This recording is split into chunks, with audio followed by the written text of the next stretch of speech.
Hey guys, so we're going to show off some Team Slayer action on Ridgeline, aka Timberland, if you were a fan of the original Halo PC. We're going to showcase some of the crazy action taking place on this one. If you're not familiar with Timberland, as I just said, it was an exclusive map designed for a Halo PC. I'm going to break out in third person so we can kind of fly around the map and showcase some of the new additions to this version versus its classic iteration. First thing, I'm going to just pan around and show off the rest of the map. As you can see, it's a pretty big map. Have a lot of tree cover. It's it's pretty consistent aesthetically from Halo Ring locations we've seen before. It's important to point out that the map has actually been shrunk down a little bit from the original version of Timberland. It's about 20% smaller, which makes sense within the sandbox version of this particular map in Halo Reach. As you see, it doesn't matter how big or small the map is. If you got a vehicle, you're going to be able to sneak around and move around and hopefully deal out some crazy damage to enemies. As you saw at the beginning of the map, you have a red base on one side, blue base on the other. It's through those trees somewhere, I assure you. But it's an asymmetrical map located in this evergreen location. You have a nice waterfall with the water moving down the middle.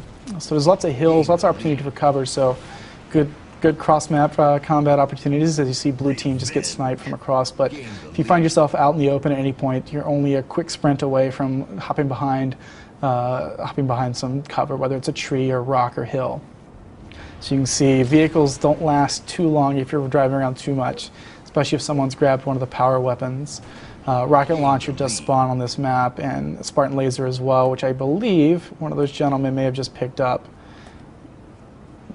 I don't know what that is actually. But you did have to be careful. If you see that telltale red light from a distance, someone's got a laser bead on you. So one of the things I want to show off is hopping over here to blue base real quick, so you can see how the levels are a little bit different. Each one of the bases have a slightly different layout to them, and you can see the really dense, lush overgrowth of vines, grass. It's a pretty different map in that you have a lot of crazy carnage, death, and destruction, but at the same time, beautiful purple flowers. So this is one of my favorite spaces, and then I'm a big fan of big team battle, and especially vehicular combat. And as I pointed out earlier, there's always a lot of vehicles to go around. I'm going to fly down to the edge of the map over here and show off actually one of my favorite skyboxes in any Halo map ever. As you see, this Forerunner city in the distance just looks awesome. I often just fall off the edge just looking at it. But one of the ghosts, there's a couple of ghosts spread out on top of, on each side of the map, but also ghosts on the edge. So even if you get caught on the open, as I said earlier, vehicles are usually pretty close at hand if you need a little help from a friend. So got warhogs on each side, each base, got a warhog in the middle. So as I said, this is a pretty big space, but with a lot of opportunities for kind of shortcutting your way across.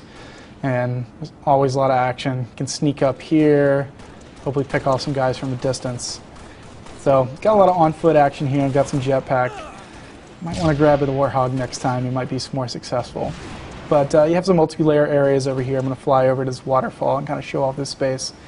So you got to be careful if you get a warhog stuck in here and someone catches you with a grenade just right, you're going to be in trouble. But you can also use those locations to kind of hide from danger and kind of get out of the way. As you see blue base, we're back over here. You have a warthog, a mongoose. Red team sneaking over to blue base, kind of checking out the lay of the land. So you can see the kind of fog atmospheric effects as well. And each base has its own turret as well, so you can sit out here and just pick people off if you want to, if you're on defense, or you can rip it off and go hunting with some big guns. Oof, but don't stay too still too often, because you're going to get picked off. So that's basically a quick look at Ridgeline, aka Timberland, in Halo Anniversary. And that was a quick look at Timberland, aka Ridgeline from Halo Anniversary. As we get closer to launch, we'll be showing off some more aspects of the map. But until then, make sure you tune into IGN for all your Halo coverage.